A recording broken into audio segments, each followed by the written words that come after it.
ahead and share my screen. All right. So for those of you who don't know me yet, my name is Rochelle, and I'm the Solutions Engineering Lead here at Solver. And today we're going to talk a little bit about how Solver's Quick Start extended financial FP&A can work with Business Central. All right, so Solva's data warehouse is a next generation pre-configured data warehouse based on the world-leading Microsoft Azure SQL platform. So all of your key data, whether it's in-house, whether it's cloud-based, it can be stored and available for consolidated reporting, analysis, and dashboards. With our all-inclusive suite pricing, you can combine any financial information coming in from Business Central, as well as pull data from other disparate sources all into the single database that you can see here that can be managed by business users. We then use the most flexible report designer on the market, Microsoft Excel, for you to be able to design and build your financial reports and planning templates. Of course, you can leverage the power and the familiarity of Excel to make complex formulas and requirements a lot simpler. A lot of the organizations use Solver to automate their financial and operational reports, manage consolidations and eliminations, streamlining their budgeting and forecasting, of course, as well as being able to create powerful visualizations and simulations using Power BI. So now you guys are like, wow, this is great, but how quickly can we get our company who's using Business Central today full visibility into the data within your company?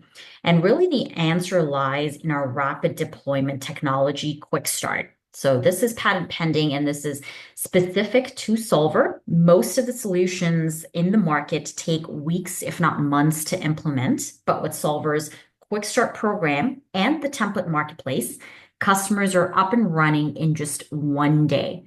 So we're going to look at what this looks like within Solver. So I'm going to dive right into the Solver portal to give you a demo. All right, so you just move Zoom along here. Okay, so I'm now logged into the cloud-based Solver portal. So within my internal data warehouse, similar to that architecture slide that we saw, I've connected to my few data sources here within Business Central using Solver's Quick Start integration wizard. So just a few simple prompts and steps, Solver fully generates an automated integration, making any key data available and instantly accessible from Business Central. So you can see here on my screen that this would include your GL data and your GL information, as well as any information that you may want to access. So subledgers like AP or AR, you've got sales modules that you can pull in here. Solver can also grab data from other systems and sources within your organization, such as payroll. So those are pretty popular as well, which are sources that go above and beyond what you've got within the ERP. So with that quick start setup complete, you will now get full access to our template marketplace. And I'm going to go right into it. This is a one-stop shop for you to download beautifully designed reports. You've got planning templates in here. You've got dashboards at no additional cost. Each template that you see here is completely plug and play, and it's built to fill in some of your crucial business requirements in accordance with any best practices that you might need within your organization. So let's go ahead and look at how we can install some of these marketplace templates. This is my favorite part because this feels like I'm shopping on Amazon. So, continuing Jesse's trend here, let's go right into some general reports for Business Central. And you're going to notice this add to install button here that I can click on. And I can add these templates that I have out of the box And once I've added and installed these templates, these with one click of a button become available within my report template section for me to be able to view. So here is where you're going to house all of those templates that you download from the template marketplace, as well as anything additional that you may want to create within your Solver portal. So let's go ahead and look at that template we just installed. So that was R112. So I'm going to pull that up.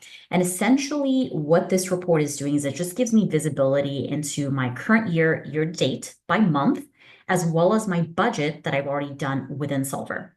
But before I run this report here, I can pick my parameters at runtime, which will run the report for specific data I selected. So in my case, I'm going to go ahead and run this for September 2022 and for my US entity. And as soon as I run this, I will be able to look at the details of what this report is showing. So here for my last year actuals, which is coming from Business Central, I can expand that out and I can look at those details within my columns.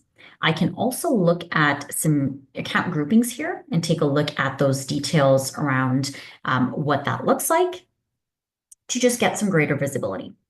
I can also drill down into the transaction level detail coming in from Business Central. So if I were to right click into a number and go into General Ledger, this here pulls up those transactions directly from Business Central without you having to go back into your ERP.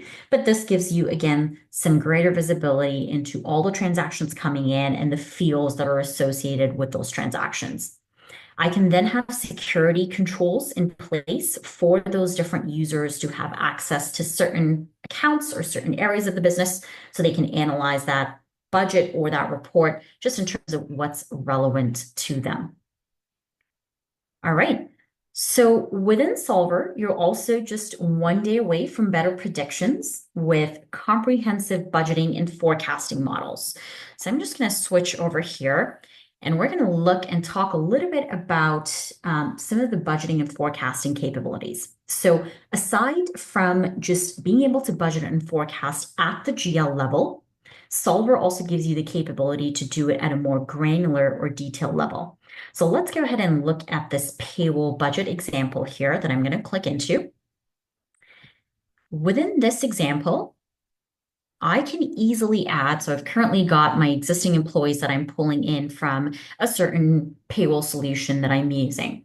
Here, I can easily add in new employees. So using these green fields here, I can go in and edit and, edit any existing employees, add in any new employees that I want here. And as and when I am adding that information in, I can take a look at what that salary calculation is going to look like for that budgeted employee, that placeholder that Solver automatically puts in for me. I can also look at any taxes that I need to calculate for that particular employee. If I keep scrolling, there's going to be things like 401k, benefits, so on and so forth. But really, I can easily track everything that I'm doing here as part of my budget process. As and when I budget for these employees, I can go ahead and save this data. And what this is doing is it's committing that information directly into the Solver database where I can track again the salaries, the taxes, the compensation related to these employees. And then I can see that effect and change directly within those GL accounts. So I can see, what to expect within my P&L once I make those budgetary changes here for my salaries, GL line items there. I can also create as many different versions as I'd like within Solver. This really helps me track and save data against those different scenarios for any detailed and frequently changing analysis. So this gives me some more capability here to be able to do some what if scenarios. So speaking of what if scenarios, let's move to a GL template which automates some of those budgets and forecasts for you and shows you some of those what if scenario modeling that you can play with within Solver. So I've clicked into this P&L breakback model, which is going to, in my case, automate my forecasting here based on certain drivers. So I've got some information here populated already for prior year, for my budgets, for certain key GL accounts that I can see. I've got my actuals pulled in here until March, which is what I've selected as part of my parameters. And now I want to automate this forecast here for the remainder of the year. In my case, I'm using net income as my driver, which will then automate the entire forecast. So I'm going to go ahead and put in a number here. And you'll see that this is forecasted at the GL level, my entire P&L, based on that net income driver, which in your case could really be anything. I can make any adjustments on the fly here. So if I want to go ahead and change my percents, I can do that. And you'll see that it would adjust the trend accordingly. And then again, like I mentioned, I can save this against different versions to keep my originals as well as anything new that I'm forecasting for within Solver for comparison purposes. I can also make adjustments on the fly based on certain groupings. So if I want to make adjustments to certain departments or account groupings, I'm able to do that as well instead of individually making manual adjustments to each account. So this gives you some flexibility into your budgeting and forecasting processes within Solver. And as part of that, Solver's workflow engine that's inbuilt within the planning solution, I'm going to go ahead and pull that here real quick. And this allows any power users or administrators of the system to automate the distribution of these budgeting and forecasting templates that you're going to build. So each user can be assigned a set of templates with approvals and workflow processes in place. Each end user will then receive a notification to complete their assigned templates within Solver, gives them some flexibility to enter in their budgets, even based on that line item detail level. It tracks all the changes, notes, and comments as part of an activity log that goes through this workflow process. It really ensures that all the budget is saved, stored directly within Solver for comparisons, and within minutes, you can run these reports. You can ensure full flexibility, visibility into some of that detail. So this is a part of our planning process, really straightforward and simple to set up. If I were to just quickly view this one here, you can take a look at what it looks like to have those approvals and controls in place, what kind of templates you'd like to distribute out, and the number of users that you'd like to assign this to as well. So with Business Central, as a Business Central user, you're also just a day away from better decision making with Power BI. So for those of you on the phone who own Power BI today, Solver provides you with over 52, and I'm going to wrap this down so Zoom is not hiding that for me, but I can grab over 52 Power BI dashboards that come out of the box. This provides, or these in general, provide key insight into goals, performances, and trends. So if I were to click into any one of these here, you can take a look specifically at what you're going to get out of the box. A lot of this is very interactive, so you can play around, again, create what-if scenarios here on the fly. And I will guarantee you that with Solver, you're never more than one day away from complete insight, better and faster decision making. So I hope you guys found this helpful. I'm going to leave this here for a minute if there are any questions, but if you scan this QR code here, it's a quick guide to how some of our customers and how you can use Solver to go beyond just the finance team, so how people are using it for other than just their budgeting and their reporting. But I hope you found this helpful. Please feel free to click on that QR code. Amy, I'm going to hand this back to you if there's any questions as well. Thanks, Rose.